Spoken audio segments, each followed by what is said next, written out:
You're born in ancient Egypt around 3000 BCE, or about 5,000 years ago. The second you were born, you were basically better than everyone else and one of the richest newborns to ever exist. Pharaohs were considered living gods, so even before you were 1 day old, you were expected to rule over Egypt pretty soon. Your parents were popping out children like there was no tomorrow because the life expectancy of a pharaoh wasn't exactly long because of illness, malnutrition, and diseases. Back then, pharaohs were having tons of kids in the hope that at least one of you would survive and become the rightful heir to the throne.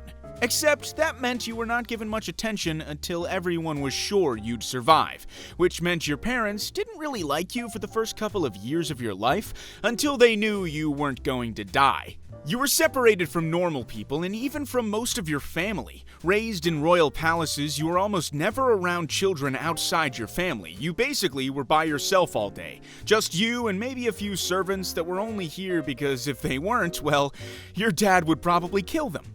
Throughout human history, being a pharaoh has always been seen as a good thing. They were rich, controlled the land, military, and religion, and were seen as gods. Plus, you got to make the pyramids. Well, I guess you didn't, but you told someone to, which is still cool, I guess.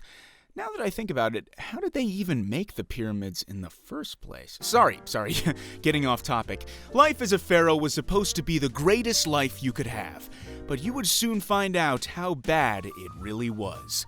As you grew up, school was one of the most important parts of your life. You were tutored by priests and royal officials, and instead of spending time playing with toy cars or hanging out with friends, you learned about the gods, how to fight in wars, and most importantly, maintain Egypt's power.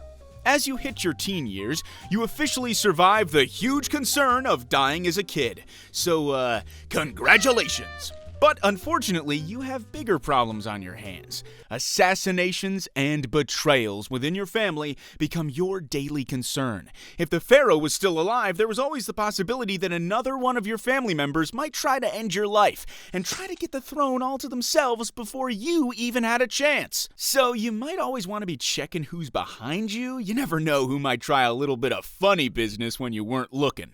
You spent your teenage years training to learn how to fight and eventually be in charge of the most powerful military in the world. Most of the time, a young pharaoh wouldn't take the throne until he's almost 20 years old, but there have been a few exceptions, like Tutankhamun, who became a pharaoh at around 9 years old after the death of his father and older brother. But that wasn't very common. I mean, who's listening to orders from a 9-year-old? By the time you're almost 20, not only was it finally time for you to take the throne, but it was also time to find yourself a lucky lady to start popping out babies just like your mom and dad did. You had to make sure at least one of them survived. Like I said, you were 20, and your wife, well, she was usually about 14. Nowadays, that would get you a one-way ticket to the Egyptian prison, but back then, it just got you a young wife.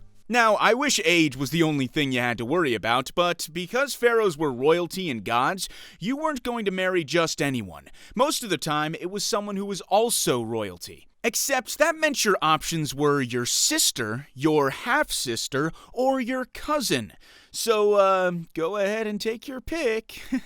Inbreeding was a big problem for the Egyptians. King Tut was one of the most famous pharaohs in Egyptian history, and inbreeding may have been part of the reason he died. He suffered from cleft palate, a rare bone disease, and a clubbed foot, which inbreeding could have played a factor in. Even though it doesn't seem like it, doctors back then were actually a little bit ahead of their time.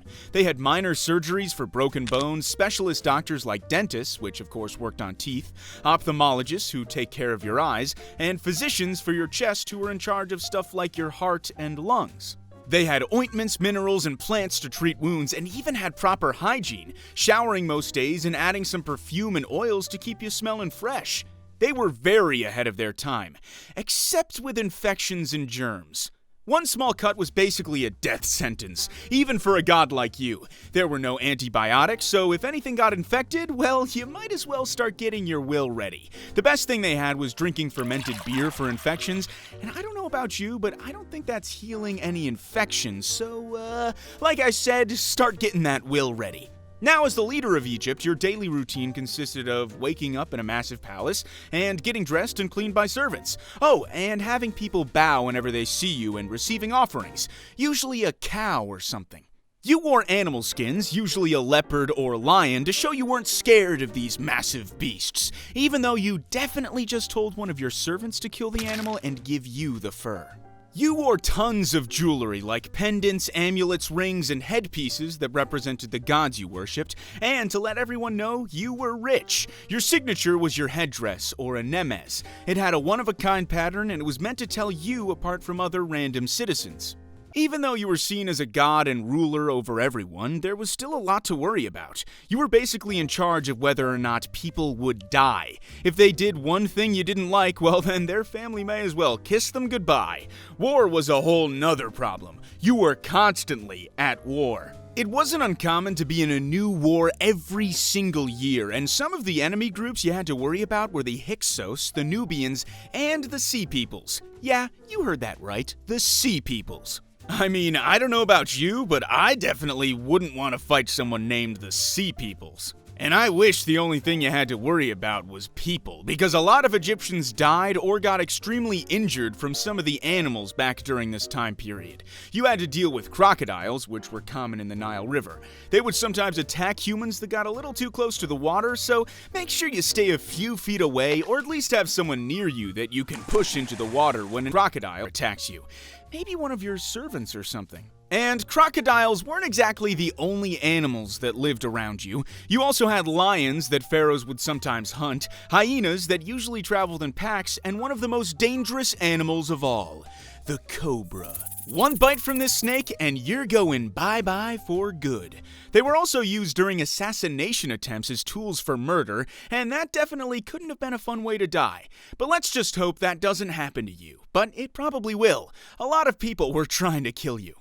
After ruling for the last 30 years, the physical toll of ruling your empire began to show. Chronic pain, illnesses, and the stress turned you into a shell of your former self.